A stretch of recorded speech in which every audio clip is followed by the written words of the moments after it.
박하식 교수와 함께 선을 넘다 오늘도 교수님 모시고 이야기 나누겠습니다. 반갑습니다. 네, 안녕하세요. 네, 안녕하십니까. 오늘 주제는 이스라엘 팔레스타인 요 전쟁의 진실이라는 제목으로 요 현황도 있지만 이게 역사적 배경도 있고요. 그리고 팔레스타인 내의 뭐 정치 구조도 또 얘기가 좀 필요할 것 같습니다. 그리고 어떤 정세 하에서 이런 상황이 좀 발생했는가, 그리고 해법이 무엇인가, 이런 이야기들을 좀 나누겠습니다. 우선 정리를 좀 해보면, 일단은 최근에 시작된 군사적 충돌, 대규모 충돌은 10월 7일에 시작됐습니다. 팔레스타인 가자 지구의 집권당 정파 하마스, 뭐 이렇게 좀 부르는데요. 하마스라고 하는 집권 정파에서 이스라엘에 대한 동시다발적 공격을 시작했고요. 이에 대한 보복으로 이스라엘군이 가자 지구에 무차별 폭격을 지금 하고 있고요. 사망자가 나오고 있는 상황입니다. 최근에는 민간인 병원에 폭격을 가해서 그 현장에서 500여 명이 즉사했다고 합니다. 그리고 양측의 전투는 지금 계속되고 있는 상황입니다. 그래서 요 관련한 그 기사들 그리고 분석글들이 굉장히 많이 나오고 있는데요. 요거를 한번 전반적으로 한번 정리를 해보도록 하겠습니다. 우선 이 사태를 이해하기 전에 역사적 배경도 파악이 좀 필요할 것 같은데요. 그 하마스라고 많이 들리는 이름입니다. 이번에 무장 그 공격을 했던 세력으로 보도가 되고 있는데 서방에서는 테러 집단으로 규정하고 있고요. 근데 엄연하게 팔레스타인의 집권당이라고 해야 되는 게 맞겠죠. 그래서 하마스에 대해서 먼저 설명 부탁드리고, 가자지구, 서한지구, 뭐 팔레스타인 해방기구, 뭐 팔레스타인 정부, 이 관계에 대한 정리를 좀 해주십시오. 예, 우리가 개념적으로 정부냐 정부 아니냐 그게 아주 중요합니다. 국가냐 민간단체냐 이것도 중요하고, 국가는 아니면 종교단체냐 이런 것도 우리가 면밀하게 구별해야 됩니다. 하마스는 국가가 아니죠. 팔레스타인이 국가이지요.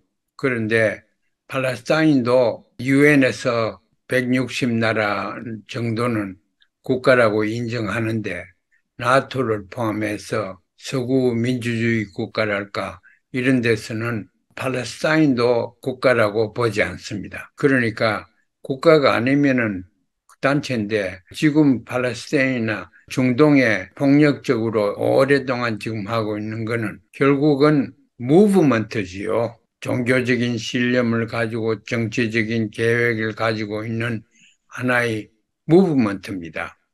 말하자면 극단적인 예는 지하드가 있지 않습니까? 지하드에서 미국의 9/11 공격해가지고 3,000명 죽이는, 그것도 국가가 한 게 아니거든요. 19놈이 했는데 그거는 어느 나라든지 책임을 질 수가 없습니다. 그 국민들이, 사우디아라비아 국민들이 제일 많았지만은 사우디가 거기에서 책임질 뒤에 배경에 사우디가 앉아가지고 그런 폭행을 한 것도 아니지요. 그러니까 오사마 빈 라덴을 죽였지만은 지하드 무브먼트는 그대로 있습니다. 지금도. 그런 것처럼 하마스도 이것도 이제 집권 세력으로서 지하드에 가서 있지만은 이게 하나의 무브먼트인데, 무브먼트는 군사력으로 파괴할 수가 없습니다. 파괴되지 않습니다. 그러니까 이 전쟁은 끝이 안 날 겁니다. 왜냐하면 하마스를 건물이나 거기 사람을 좀 죽이고 나면은 다른 나라에 가서 다 있는데, 지금 하마스가 그곳에만 있는 것이 아니라 가자 스트립에만 있는 것이 아니고, 하마스라는 게 조르단에도 가 있고 이집트에도 가 있고 심지어는 유럽에도 가 있습니다. 근데 그 사람들을 다 모아가 죽일 수도 없고, 또 어떻게 어디에 있는지도 모릅니다. 그러니까 이거는 하나의 무브먼트인데, 종교적인 신념을 가지고 정치적인 이념을 가지고 정치적인 플랜을 가지고 자기 입장을 관철시키려고 하는 하나의 정치적인 무브먼트인데, 그걸 이제 뿌리채로 뽑겠다 하는 거는 생각을 잘못한 거예요. 미국에서 잘못하고 서구에서 잘못된 것입니다. 무브먼트는 무브먼트로 제압을 시켜야지 총칼로 제압이 안 됩니다. 그래, 그런 점을 참고로 가지고 있으면은 이 상황을 분석하는 데 도움이 되리라고 생각합니다. 그리고 그 헤즈볼라도 하마스하고 비슷한 거고, 지하드도 지금 아직 남아있고, 그 외에 각 나라에 폭력으로 정의롭게 해야 되겠다 하는 그런 군들이 많습니다. 왜냐하면 아랍이 이스라엘과 서구에 의해서 과거 한 6, 70년 동안 얼마나 착취됐는지 그거는 그 내용을 저도 그렇게 전공이 아니라서 안 봤지만은 대략 겉으로 봐도 알 수가 있습니다. 굉장히 많이 착취를 당했습니다. 그러니까 보복을 하려고 하니까 약한 놈이 강한 놈한테 되려고 다른 방법이 없어요. 테러리스트 하는 방법밖에 암살을 하고 습격을 몰래 하고 기대 안 하는데 하고 그 하마스가 이번에도 그랬지 않습니까? 그러니까 테러리스트라고 미국에도 그러고 서구에서도 다 그래가지고 이스라엘 편을 드는데 약한 사람이 약한 데서 강한 데 도전을 하려고 하면은 테러리스트 방법밖에 사용할 수가 없습니다. 그리고 그 상황이 지금 일어나기 때문에 이거를 해결하려고 하면은 군사적인 방법으로는 해결되지 않는다고 저는 생각합니다. 그런데 미국이나 서구에서는 계속 군사적으로 이걸 해결하려고 하는데 두고 봅시다. 그 예. 하마스가 지금 뭐 테러 단체로 서구에서는 그렇게 규정을 하고 있지만 엄연하게 예. 팔레스타인 주권을 대표하는 집권당 아닙니까? 성격이? 예, 집권하는 오르가니제이션인데 그 사람들이 테러리스트 방법을 사용을 하지 않아요? 지금 그 아무 통보 없이 공격했는 거는 전쟁의 윤리에 어긋난다고. 옛날부터 전쟁은 선전포고를 하고 나서 전쟁을 해야 되거든. 국가와 국가는 그러나 하마스는 국가가 아니기 때문에 테러리스트 오르가니제이션이기 때문에 이렇게 했는 것 같아요. 그 팔레스타인도 유엔에서 인정하는 국가가 아니죠. 그래서 인정을 실질적으로 다 인정을 하고 국가의 명실공히 국가로서 대접을 하면은 외교도 할 수 있고 좀 더 일이 순리적으로 해결될 수 있을 가능성이 있습니다. 그 두 가지로 좀 나눠봐야 되겠는데요. 하마스 공격의 배경, 팔레스타인 지역의 오랜 분쟁에 또 그 역사적인 원인이 있을 거 아닙니까? 두 가지 분리해가지고 볼 필요가 있을 것 같아요. 하마스는 이제 근래에 과거 2, 30년 사이에 나타나는 거고, 팔레스티나는 유럽과 더구나 이스라엘을 앞장 세우는 미국 세력에 의해서 말할 수 없이 착취를 많이 당했지요. 그런 것들, 소설도 있고, 영화도 있고 하지만은 그런 걸 우리 대한민국에서는 착취, 국제적으로 착취된 나라가 그뿐만 아니고 사실 중국도 한 100년 동안 착취됐지 않았습니까? 노스 코리아도 그렇고 또 보기에 따라는 다르겠지만 사우스 코리아도 미국에 의해서 지금도 착취를 당하고 있지 않습니까? 오래된 분쟁의 원인이 서구에서 이스라엘을 강압적으로 팔레스타인 지역의 독립국가를 강압적으로 세우면서 발생했다고 이렇게 봐야 되겠죠? 그 이스라엘 자기 나라도 없는데 거기 가서 땅을 빼들어가 나라를 만들었잖아요. 그러고 좋지 않은 곳에 한 두 군데 팔레스티니안 사람들이 살 수 있게 하고 그 이스라엘이 다 강점했잖아요. 그러니까 거기에 대한 그 말하자면 보복이랄까 감정이 그때부터 시작되는 겁니다. 그러니까 가만히 있는데 요새 하마스가 이스라엘을 공격했다 그러는데 그래 역사는 어제가 있고 오늘이 있지요. 어제를 보면 오늘이 설명되는 겁니다. 그래서 팔레스타인이란 사람들이 어떻게 고초를 당했는가 이런 걸 보면은 우리가 정책을 분석하는데 좀 더 합리적으로 할 수 있으리라고 생각합니다. 하여튼 이 팔레스타인 지역의 분쟁, 군사적 충돌 이런 것들이 굉장히 오랫동안 익숙한 장면으로 보도가 많이 되어 왔단 말이죠. 예, 그때 그 분쟁이라 하지만은 그것도 이스라엘계하고 팔레스타인계가 이름을 바꿔가면서 서로 상충되고 그랬죠. 그런데 주로 강한 거는 인구도 훨씬 많지만은 팔레스타인보다 3배가 돼요. 이스라엘이. 인구도 많지만은 과학기술에 의해서 무기가 굉장히 발전되고 양도 많거든. 그래서 이스라엘에 당할 수가 없어요. 그러니까 착취를 계속 해가지고 이런 식으로 보복을 할 수밖에 자기들은 없어서 했을 것 같아요. 제가 얘기하는 것처럼 이렇게 분석하면은 또 반미 사상을 가지고 있다고 비판을 받겠지만은 그 사실이 그렇게 된 겁니다. 그 언론, 여론 그리고 국내에도 마찬가지지만 이번에 그 팔레스타인 지역에서 발생한 이 사건에 대한 시각이 예전하고 좀 달라진 것 같아요. 예전에는 일방적으로 미국 중심의 주장이 대부분 수용됐거나 그 관점으로 주장이 많이 펼쳐졌는데 지금은 오히려 그 이스라엘을 규탄하고 미국이 이스라엘을 지원하는 이 정책에 대해서 규탄하고 팔레스타인을 지원해야 된다. 이런 여론이 더 많아진 것 같아요. 세계적으로도. 그게 팔레스타인이나 하마스에서 그 혁명하는 사람들이 국제 환경의 급변한 변화의 조짐이 보이니까 거기에 편승을 해서 그걸 뭐 이용을 해야 되겠다 하는 이런 생각이 들었을 거예요.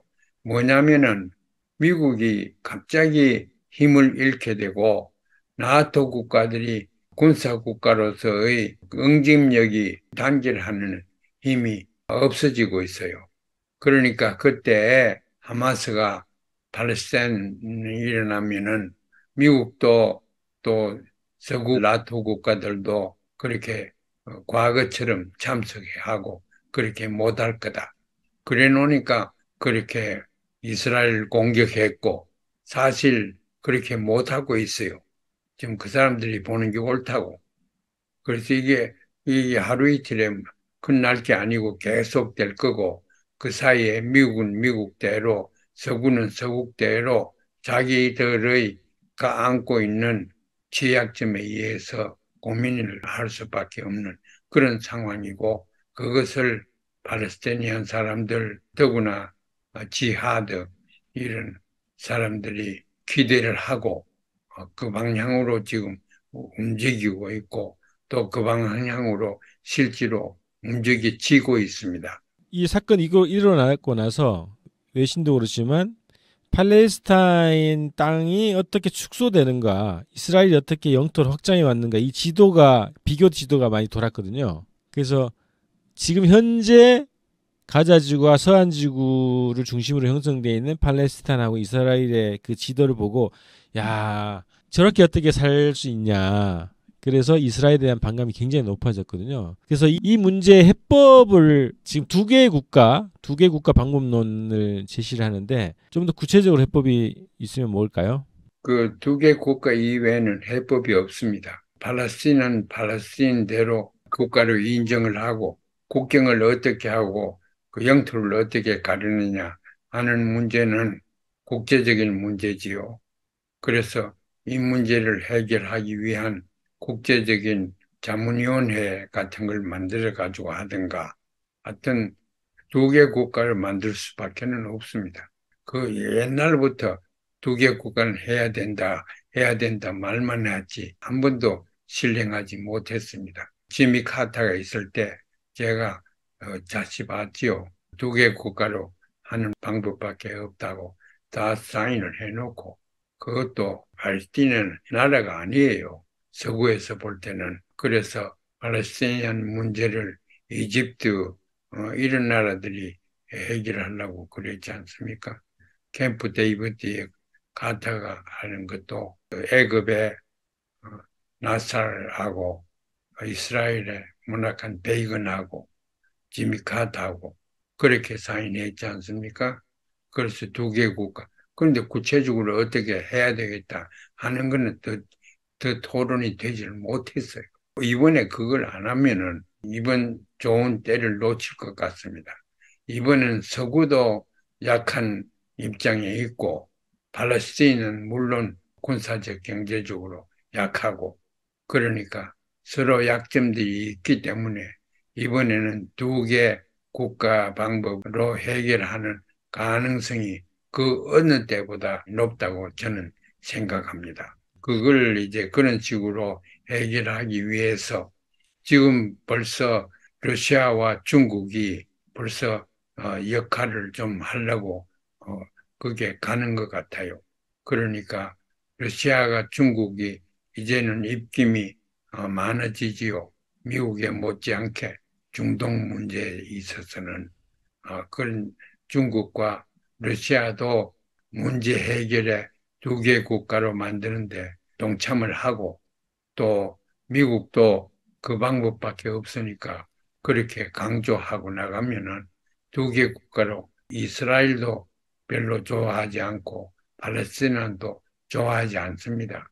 그러나 둘 다 만족시키는 두 개 국가 이유는 없습니다.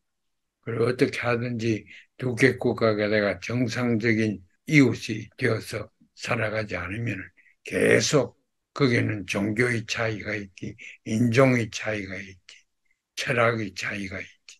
중동 문제는 수십 년 동안 이렇게 왔지만은 앞으로 계속 해결되지 않을 것입니다.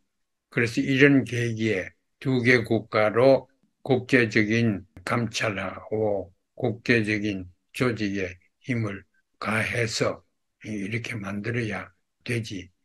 이번 기회가 어떻게 보면 참 어려운 기회인데 또 좋은 기회입니다. 그리고 이번 기회 때 두 개 나라로 장기적인 해결책을 모색하는 것이 옳다고 봅니다. 애초에 이스라엘이 이제 건국할 때 유엔에서 승인을 할 때 그 허용했던 영토 약속도 지키지 않았잖아요, 이스라엘이. 저는 이제 최소한 거기까지는 다시 돌아가는 두 개의 국가론으로 가는 게 맞지 않을까, 최소한 이런 건데 그것까지 수용할지는 모르겠네요. 그런데 두 개 국가를 반대할 감정적인 거 우리나라가 하나인데 다 우리 건데 이렇게 생각하기 이외에는 두 개 국가로 인정하는 수밖에 없습니다. 우리도 마찬가지입니다. 우리도 남과 북이 결국은 합의한 거 하나뿐이지요. 연방으로 해서 각각 있는 체제 그대로 두고 그 서로 인정하고 존중하자 하는 건데 이 분단된 나라 이스라엘 팔레스타인은 마찬가지고 그 방법밖에 없습니다. 어떤 종류의 연방제 공존하는 그런 체제를 국제적으로 모색을 해야 된다고 생각합니다. 마지막으로 그 윤석열 정부 행보에 대해서 좀 평가 의견 좀 들어주시고 마무리하겠습니다. 그 두 가지 행보를 보였어요. 하나는 이 사건이 일어나고 미국의 입장에 따라서 이스라엘을 지지하는 그런 입장을 냈어요. 그러다가 이번에 이제 사우디아라비아 가서 국빈 방문을 해서 공동선언을 했는데 뭐 두 개 국가론을 지지한다 이렇게 얘기하고 민간인 공격, 민간인 피해를 방지해야 된다 뭐 이런 입장에 공동 성명을 냈더라고요. 윤석열 정부 행보 어떻게 평가하시고 어떻게 가야 된다 이렇게 좀 의견을 좀 주십시오.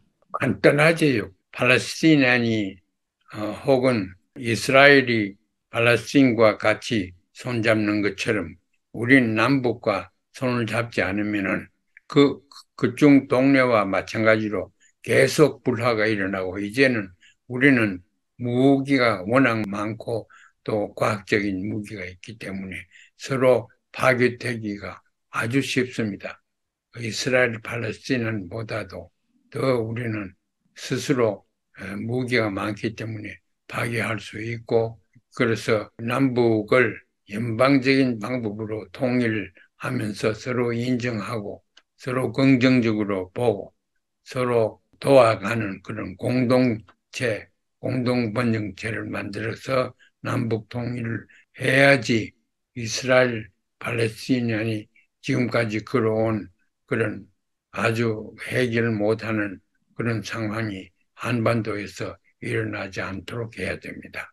자, 이렇게 팔레스타인 이스라엘 관련한 이야기를 나눴습니다. 그 다음 방송에서 요 관련 이야기를 좀 더 이어가도록 하겠습니다. 고맙습니다. 네, 수고했어요.